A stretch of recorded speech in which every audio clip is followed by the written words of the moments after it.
나의 고민, 나의 사랑이라는 제목으로 은혜를 함께 나누도록 하겠습니다. 오늘 말씀의 제목은 필립 얀시라는 아주 탁월한 기독교 저술가가 있습니다. 많은 분들에게 깊은 위로와 울림을 주는 저술가이신데, 이분이 자기의 고백을 담은 책이 그 책의 제목입니다. 교회, 나의 고민, 나의 사랑.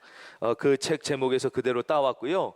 오늘의 설교는 그냥 평소의 보편적인 설교라기보다는 우리에게 많은 공감과 위로 또 깨우침을 주는 필립 얀시의 이 교회, 나의 고민, 나의 사랑이라는 책의 내용을 이 시간에 저와 우리 성도님들이 함께 나누면서 이 땅에 우리를 향한, 이 교회를 향한 하나님의 뜻을 다시 한번 깨닫고, 우리 안에 혹시 교회에 대한 고민과 아픔이 있는 분들에게는 해답을 함께 찾아가는 시간이 되기를 기대하면서 그렇게 진행하도록 하겠습니다.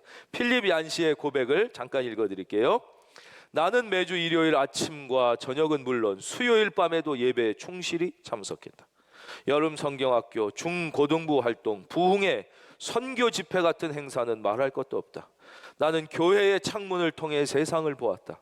무엇을 믿어야 할지, 누구를 신뢰하고 불신해야 할지, 어떻게 행동해야 할지를 교회가 알려주었다. 그러나 그러던 어느 날, 그는 살벌한 정죄가 가득하고 세상과 똑같이 경쟁과 판단이 판을 치는 교회, 겸손이나 하나님의 임재를 경험하기 어려운 냉혹한 교회에 대해 실망하기 시작합니다. 그리고 내적으로 고민하기 시작해요. 정말 그리스도인들에게 교회는 꼭 필요한 것일까? 내가 예수님을 믿는 하나님의 자녀라는 정체성을 가지고도 교회에 소속하지 않고 공동체 예배를 드리지 않고도 내가 하나님을 잘 믿을 수 있지 않을까? 라는 마음의 고민을 갖게 되는 것입니다. 그리고는 놀랍게도 그런 고민을 갖고 주변을 찾아봤더니 주변에 자기와 같은 비슷한 고민을 하는 사람들이 대단히 많다는 것을 발견하게 됩니다. 이전에 다니던 교회에서 상처를 입었거나 혹은 심지어 배신까지 당한 경우, 그런가 하면 특별히 이런 경험은 없지만 교회에 다니는데 아무 은혜를 못 받아요. 교회 속에서 특별한 영적 감동이나 그냥 세상 말로 해도 어떤 감흥을 못 느끼는 거예요. 너무 무미건조한 교회 속에서 실망하거나 지친 사람들이 많다는 것을 발견하게 되면서 정말 예수님을 믿는다는 것, 크리스찬이 된다는 것과 꼭 일요일 아침에 다른 분들과 함께 하나님께 예배드려야 한다는 것이 같은 말이어야 되는가? 내가 그러지 않고 교회에 소속되지 않고 공동체 예배를 드리지 않으면서도 하나님의 자녀로 살 수는 없을까? 라는 깊은 고민 끝에 긴 순례의 여정을 떠나게 됩니다. 첫째, 이분이 왜 교회에 대해서 실망했는가? 교회와 자기 사이를 가로막은 첫 번째 장벽은 무엇이었는가? 그걸 고백하는데 그 첫째는 교회 안의 위선이었어요. 위선. 우리가 잘 아는 무신론 철학자 유명한 프리드리히 니체에게 어떤 사람이 물었다는 거예요. 당신은 왜 그렇게 교회를 싫어합니까? 왜 이렇게 그리스도인들을 싫어합니까? 그랬더니 니체가 이렇게 대답했답니다. 예수 믿는 사람들이 조금만 더 진짜 구원받은 사람들, 천국을 소유한 사람들처럼 보인다면 나도 그들의 구원을 믿어주겠소. 이게 교회 안에 와서 성도님들을 볼 때 그 천국의 신비함을 경험하지 못했다는 거예요. 특별히 이분이 자라면서 느낀 경험은 뭐냐? 많은 교인들이 일요일 아침, 우리 주일 아침이면 좋은 옷을 입고 예배당에 나와 서로를 바라보고 웃으며 인사하지만 그 내면에는 그 순수한 사랑이 아니라 비열한 마음, 다른 사람을 이기고자 하는 경쟁심, 그리고 미소 속에는 미움을 감추고 있는 그 위선을 자기가 점점점 발견하면서 그게 너무 싫어졌다는 거예요. 그래서 그 다음부터는 아예 진짜 위선이 아니라 위선 비슷한 것만 보아도 아주 강렬한 거부감이 들기 시작하면서 자꾸 교회가 싫어지고 멀어지더라는 것이죠. 막 반감이 들기 시작한 거예요. 뭐 위선 비슷한 것만 느껴도 막 반감이 들기 시작하는 거죠. 우리도 비슷한 경우가 많을 것입니다. 그러던 어느 날 이분의 마음에 그 장벽을 부실 수 있었던 것은 은혜를 받았는데 그게 무엇이냐? 인간의 위선을 판단할 최종적 판단이 나에게 있는 게 아니야. 그것이 오히려 더 큰 교만이며 판단의 행위구나. 그 최종적 판단은 하나님께 있는 것이다. 그걸 자기가 마음에 깨닫고, 진짜 중요한 것은 내가 교회 다니면서 다른 사람의 영성과 다른 사람의 인격에 지나치게 관심을 갖는 것보다 훨씬 더 중요한 것, 내 자신의 영성, 하나님 앞에 내 자신의 인격에 대하여 집중하는 것이 훨씬 더 중요하다는 사실을 깨닫게 되면서 점점점 자기의 영성, 자기 스스로의 인격에 집중하기 시작했고, 그러다 보니까 점점 마음에 여유도 생기고 마음이 너그러워지고 다른 사람을 다 용서할 수 있게 됐다고 고백합니다. 우리가 그렇잖아요. 가정 안에 완벽한 배우자가 얼마나 되겠습니까? 완벽한 자녀가 얼마나 있고 완벽한 부모가 없지요. 그러나 우리가 그렇다고 해서 가정이란 제조 자체를 무시하고 가정을 포기하지 않는 것처럼, 가정이 그럼에도 불구하고 가장 소중한 것처럼, 교회가 불안정하고 교회를 이루는 구성원들이 약점과 문제가 많다 할지라도 하나님은 여전히 예수 그리스도께서 교회의 머리 되시고 교회는 그의 몸이고, 23절, 교회는 그의 몸이니 만물 안에서 만물을 충만하게 하시는 이의 충만함이니라. 하나님은 교회를 사랑하시고 교회를 통하여 일하신다는 사실이죠.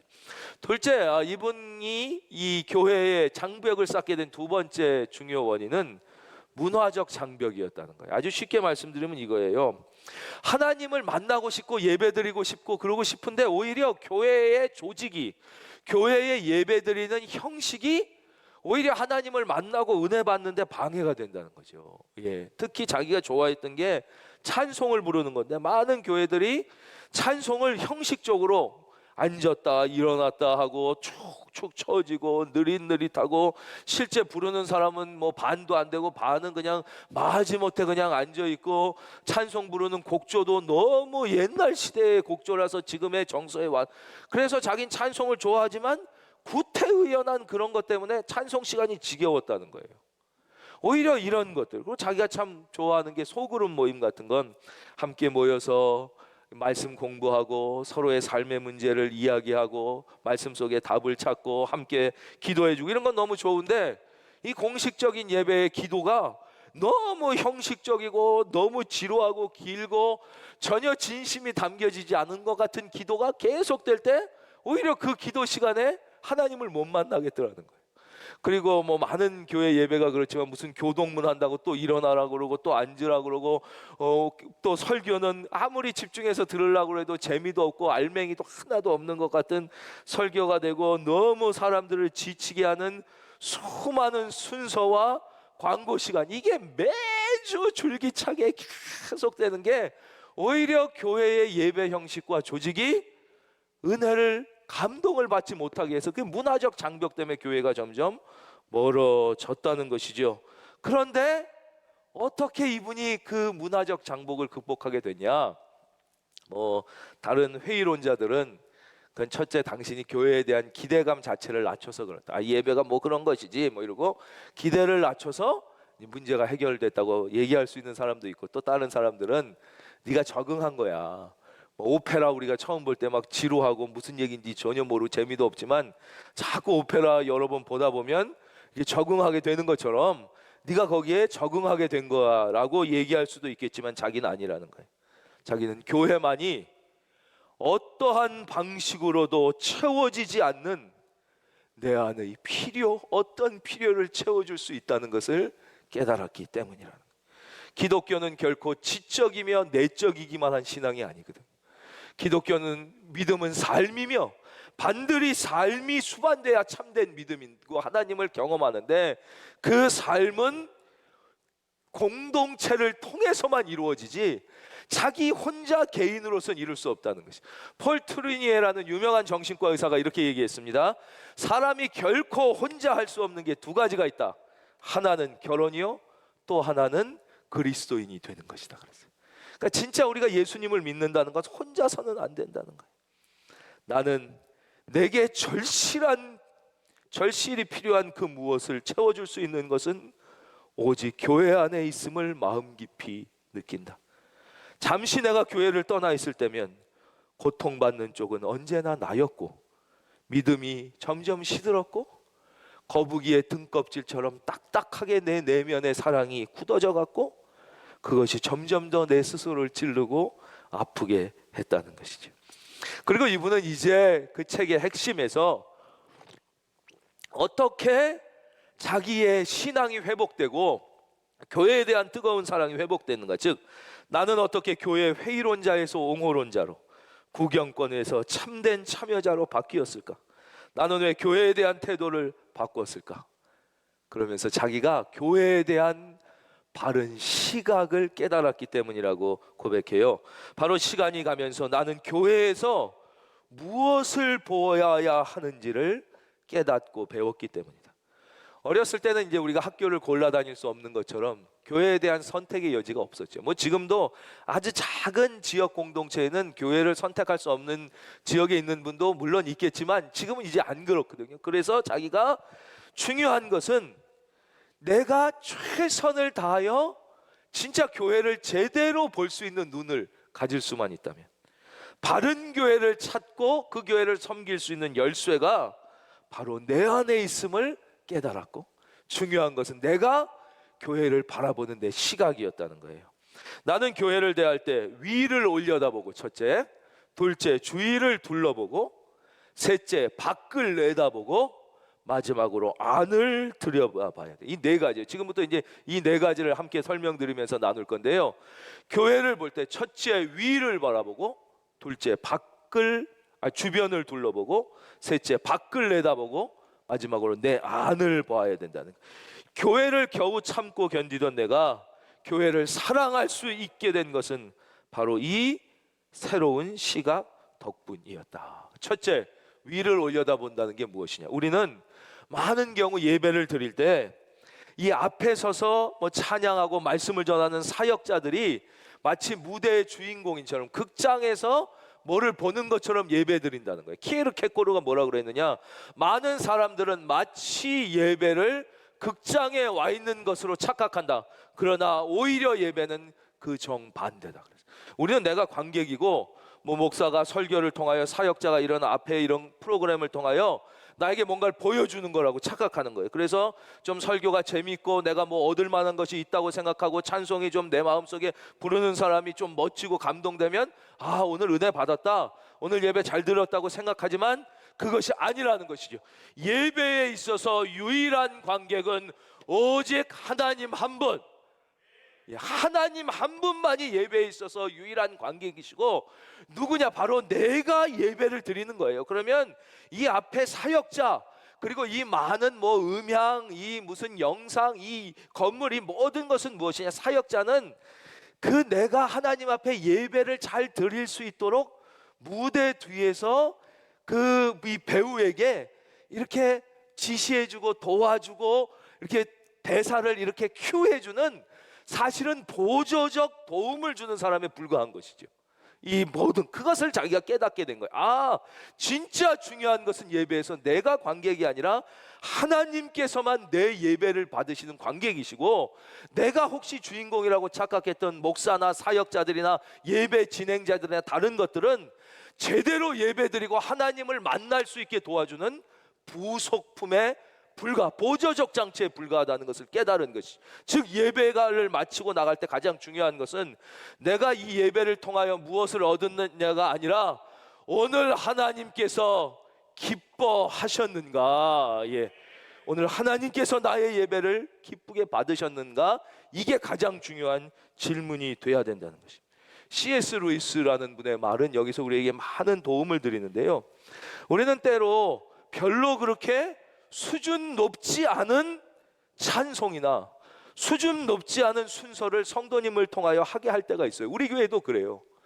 그러면 저 별로 이렇게 수준도 높지 않은 이류 수준의 저런 걸 뭐하러 유치하게 하나, 본인도 그런 생각을 가졌다는 거예요. 그러나 그게 아니구나. 관객은 오직 하나님이시니까, 하나님은 그 공연의 수준이 아니라 그 중심을 보시니까. C.S. 루이스는 이렇게 이야기합니다. 나는 그들이 부르는 찬송가가 꼭 삼류 음악에 이류 가사를 붙여놓은 것 같아 못내 싫었다. 그런데 점차 그 찬송의 진가가 보였다.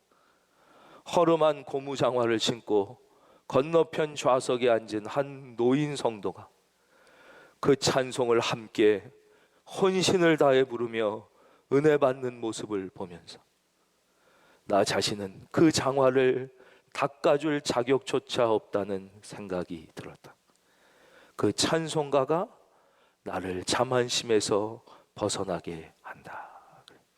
즉 교회가 존재하는 주된 이유는 바로 하나님을 예배하는 것이며, 바로 그 예배에 실패하면 교회는 실패하는 것이고, 다른 모든 것이 부족하더라도 오직 단 한 분의 관객이신 하나님께 최선을 다하여 내가 예배드릴 수 있다면, 여러분 어느 곳에서 예배드리시든 그 예배드리시는 장소가 교회 현장이든 가정이든 일터든 여러분의 예배를 하나님이 기쁘시게 받으신다는 사실, 이 시간 집중하고 계시다는 사실을 꼭 기억할 수 있기를 예수님의 이름으로 축원합니다. 두 번째, 바로 교회를 보는 바른 시각은 주위를 둘러본다는 거예요. 이분은 이렇게 고백합니다. 나는 여러 교회를 통하여 교회로 돌아오는 순례 여정 중에 나 같은 사람들로 이루어진 교회를 찾으려고 하는 큰 실수를 했다는 거예요.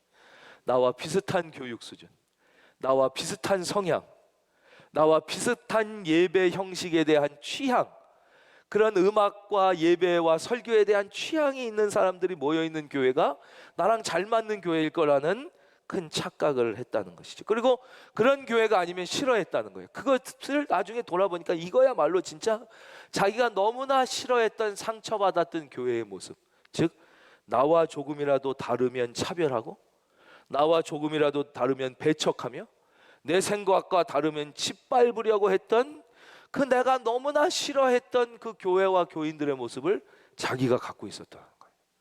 그리고 이 사람이 가장 은혜 받았던 교회라고 고백하는 게 라샬 스트리트 교회라는 교회입니다. 이분은 미국 분이니까 이게 시카고 도심에 있는 교회인데, 이 교회의 위치의 특징이 어떠냐?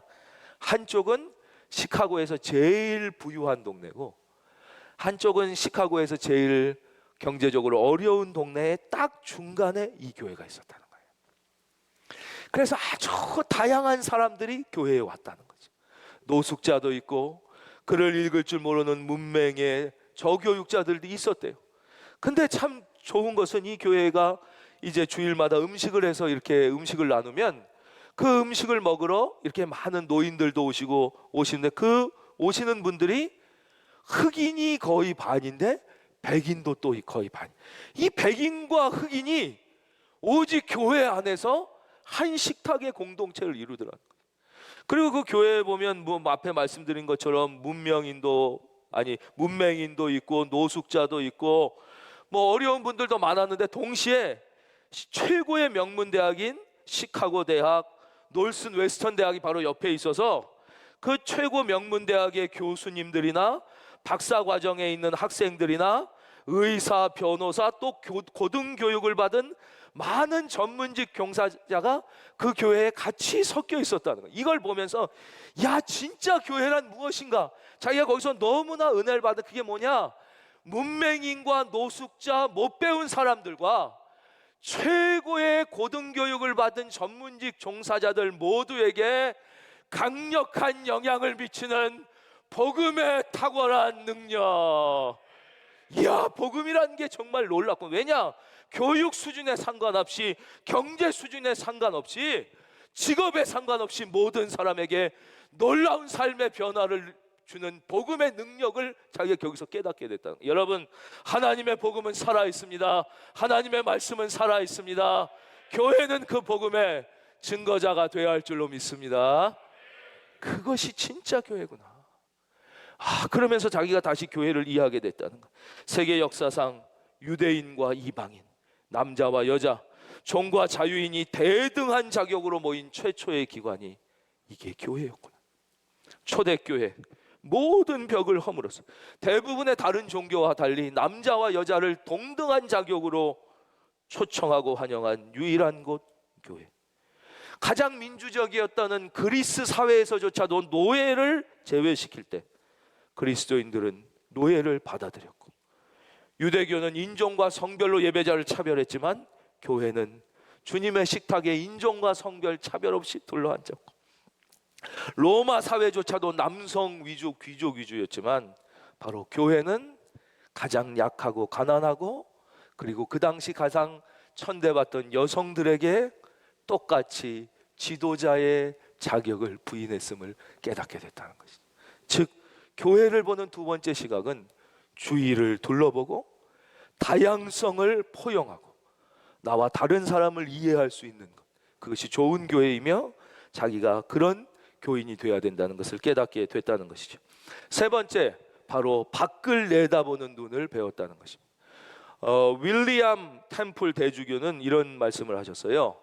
교회는 비조합인의 이익을 위해 존재하는 유일한 협동조합 조직이다 그랬어요. 재밌죠? 교회는 우리 스스로가 아니라 모든 조합은 다 우리를 위해서 존재하잖아요. 내 조합원들. 근데 교회만은 우리 스스로가 아니라 비조합인들을 위해 존재하는 유일한 협동조합 조직이다 그랬습니다. 또 루이스 팔라우라는 분은 뭐라고 말씀하셨냐? 교회는 마치 걸음과 같다.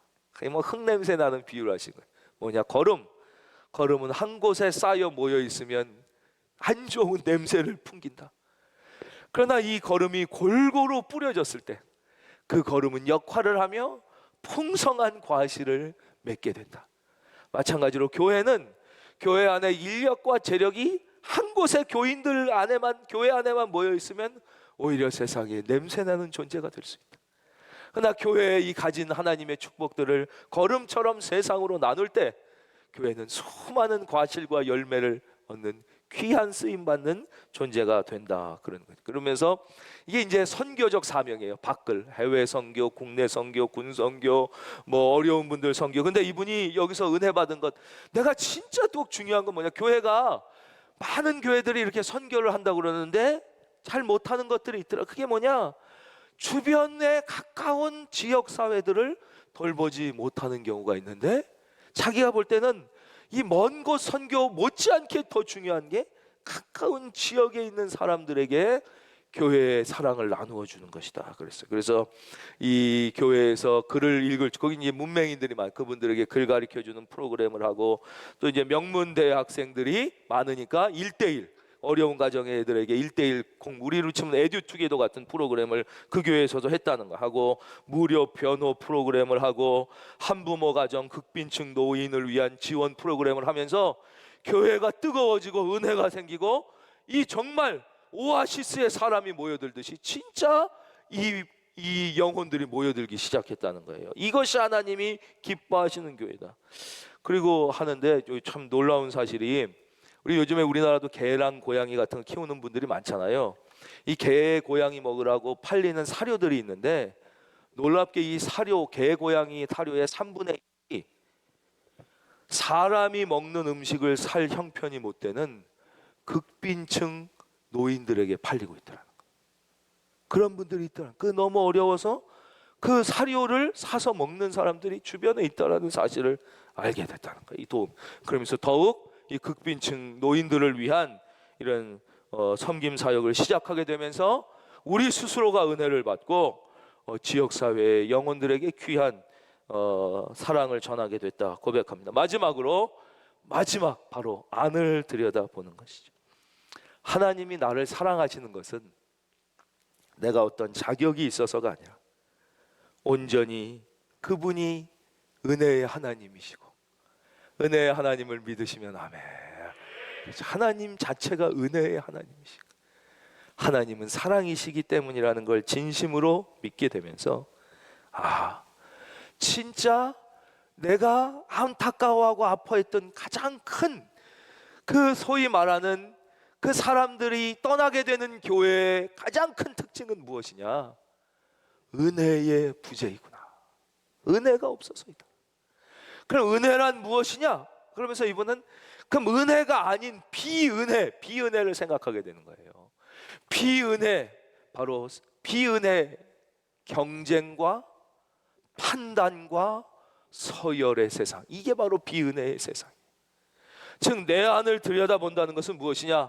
내가 이제 하나님 앞에 나올 때, 교회 공동체의 일원으로 설 때마다 그는 하나님 앞에 내 안을 들여다보면서, 하나님, 내 안에 있는 경쟁과 비판과 서열의 독을 제거하여 주옵시고 내 안을 온전히 하나님의 은혜로 채워 주시옵소서. 내 안을 들여다보는, 우리도 자꾸 내 안을 봐야 돼요. 내 안이 정말 하나님의 은혜를 사모하며 은혜로 채워지기를 애쓰는가? 아니면 내가 비은혜의 세상, 경쟁과 판단과 서열의 세상, 그 눈으로 계속 내 안을 채워서 경쟁해서 이기고 왜 사는 사람을 판단하고 서열로 남불보다 머리에 설려, 그럴수록 은혜가 떨어지고 내 안이 공고해지고 내가 오히려 교회를 교회 못하게 되는, 자기가 그 눈, 내 안을 들여다보는 은혜의 눈을 갖게 되면서 자기는 정말 교회를 사랑하게 되고, 교회, 나의 고민, 나의 사랑이 된다고 이 책에서 고백하고 있습니다. 저는 이분의 책을 여러 차례 반복해서 읽으면서, 최근에 또 읽으면서 이분이 가졌던 이 고민이 꼭 이분만의 고민이 아니라 오늘날 많은 우리들의 고민이며, 꼭 이분의 시대만이 아니라 지금 오늘 우리 시대에 똑같은 고민이라고 생각했습니다.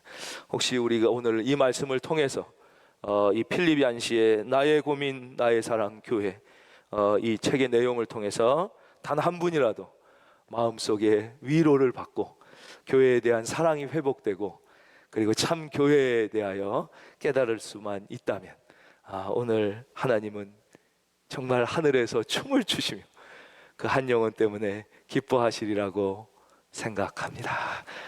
이번 한 주 우리 좋으신 하나님과 함께 여러분의 고민이 사랑으로 바뀌는 놀라운 은혜의 한 주가 되시기를 예수님의 이름으로 축원드립니다.